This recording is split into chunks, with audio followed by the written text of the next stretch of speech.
بسم اللہ الرحمن الرحیم۔ السلام علیکم ورحمۃ اللہ وبرکاتہ۔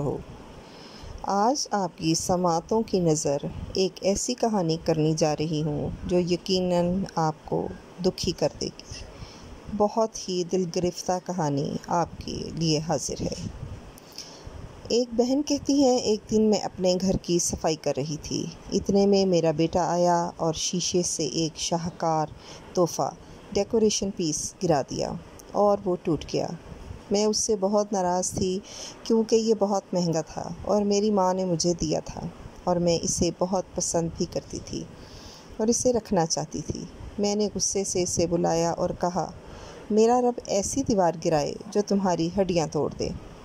بہن کہتی ہیں، سال گزر گئے اور میں اس بد دعا کو بھول گئی اور مجھے اس کی پرواہ نہیں تھی اور نہ ہی مجھے معلوم تھا کہ وہ آسمان پر چڑھ گئی ہے۔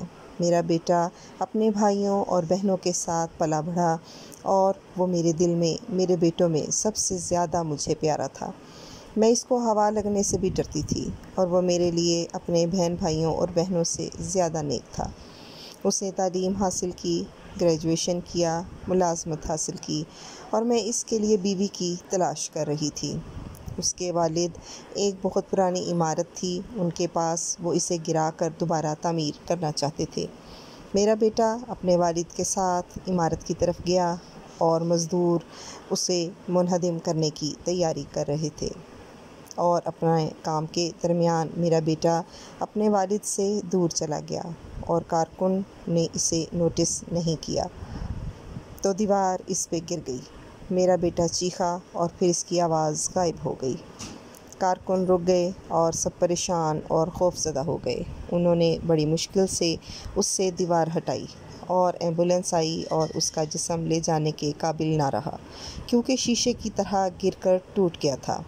تو انہوں نے بڑی مشکل سے اسے اٹھایا اور انتہائی نگہداشت میں منتقل کر دیا، اور جب اس کے والد نے مجھے خبر کی تو میں بے ہوش ہو گئی، اور جب مجھے ہوش آیا تو گویا اللہ تعالیٰ نے میری آنکھوں کے سامنے وہ گھڑی بحال کر دی ہو جس میں نے بچپن میں کئی سال پہلے اس کے لیے بد دعا کی تھی، اور مجھے وہ بد دعا یاد آ گئی اور میں روتی رہی اور روتی رہی اور رونے کے سوا کوئی چارہ نہ رہا، یہاں تک کہ میں دوبارہ بے ہوش ہو گئی اور ہوش کھو بیٹھی۔ جب مجھے ہسپتال میں کچھ افاقہ ہوا تو میں نے اپنے بیٹے کو دیکھنے کے لیے کہا۔ میں نے اسے دیکھا اور کاش میں نے اسے اس حالت میں نہ دیکھا ہوتا۔ ان لمحوں میں میرے دل کی دھڑکن رک گئی اور میرے بیٹے نے آخری سانس لی اور میں نے روتے ہوئے کہا، کاش کہ وہ دوبارہ زندہ ہو جائے، گھر کے تمام فن پاروں کو توڑ دے، بس میں اسے نہ کھوں۔ کاش میں گونگی ہو جاتی اور اس کو بد دعا نہ دیتی۔ کاش لیکن کاش لفظ کا وقت پورا ہو چکا تھا۔ ایک شخص عبداللہ بن المبارک رحمہ اللہ کے پاس اپنے بیٹے کی نافرمانی کی شکایت کرنے آیا۔ ابن مبارک نے اس سے پوچھا، کیا تم نے اس کے لیے بد دعا کی؟ اس نے کہا، ہاں۔ اس نے کہا، جاؤ، تم نے ہی اسے خراب کر دیا ہے۔ ہر ماں باپ کے لیے میرا ایک پیغام، تمام ماں اور تمام باپ میرا یہ پیغام انتہائی دھیان سے سنیں۔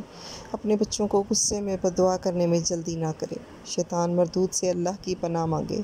اپنی زبانوں سے وعدہ کریں کہ وہ اپنے بچوں کے لیے کامیابی اور رہنمائی کے لیے دعا کریں اور ان کو بد دعا نہ کریں، اور جان لیں کہ اپنے بچوں کے لیے بد دعا کرنے سے ان میں فساد، ضد اور نافرمانی بڑھ جاتی ہے۔ اس نافرمانی کی شکایت کرنے والے سب سے پہلے آپ ہیں جنہوں نے ان کے لیے بد دعا کرنے میں جلدی کی۔